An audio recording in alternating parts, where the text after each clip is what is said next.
ስትገፋ ከጎን የሚቆምልህ እግዚአብሔር ነው። ስትናቂ ካንቺ ጋር የሚሆን እግዚአብሔር ነው። ምክንያቱም እግዚአብሔር ከግፉዋን ጋር አለ። የተረሳውን የሚያስታውስ እግዚአብሔር ነው። የወደቁትን የሚያነሳ እግዚአብሔር ነው። ልብሳቸው የተገፈፈውን የሚያለብሳቸው ከጸጋው እግዚአብሔር ነው።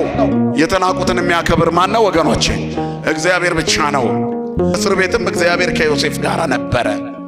ያስቀመጠውን የማይረሳ ጌታ ካንቺ ጋር ነው። በኑሮ አዘቅት ውስጥ ወድቀሽ ይሆናል። በጭንቀት ታፈነሽ ይሆናል። ዙሪያው ገደል ሆኖብሽ ይሆናል። ሁሉም ቤት ግን ጩኸት አለ። ሁሉም ቤት ግን ጭንቀት አለ። ሁሉም ሰው ጥያቄ አለው። እግዚአብሔር በዚህ ፈተና ውስጥ ግን አሻግሮ የምትጠርቂበት ቀን ይሰጥሻል። ስሙ የተመሰገነ ይሁን።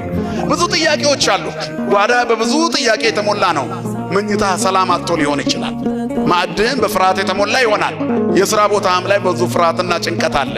ሰማዩ ድፍን ብሎብሃል። ምናልባትም ምድር አስጨናቂ ሆናብሃለች። ዙሪያው ገደል ሆኗል። እግዚአብሔር ግን ካንተ ጋር ነው። የትም ብትወርቅ ያለህበት የቆሸሸ ስፍራ ለሱ አይሸተውም። ፀሐይ ቆሻሻ ላይ ብታርፍ ትቆሽሻለች? ንገሩኝ እስቲ። እግዚአብሔር የትም ቢመጣ አይቆሽሽም። ፀሐይ ነው። ክብርና ምስጋና ለስሙ ይሁን። ሎቱ ስብሐት። እግዚአብሔር የትም ቢመጣ የኛ እድፍ አይነካውም። ንጹሕ ባህሪ ነው። ስለዚህ ኃጢአተኞችን ይወዳል። ያለህበት የኃጢአት አዘቅት ውስጥ ገብቶ አፍንጫውን ሳይዝ አንተን ስቦ ያወጣሃል። በቁስልህ ጠረን አፍንጫውን አይዝም። ሸተትከኝ አይልህም። የፍቅር አባት ነው ያለን። የርኅራኄ አባት ነው ያለን። ያወጣናል፣ ባለ ታሪክ ያደርገናል። ስለዚህ ገብተሃል እስር ቤት ግን አለው ትወጣለህ። እግዚአብሔር የሰጠውን ራእይ ተግባራዊ ሳያደርግ አያሳልፍም። በአንተ ላይ እግዚአብሔር ሥራ አለ።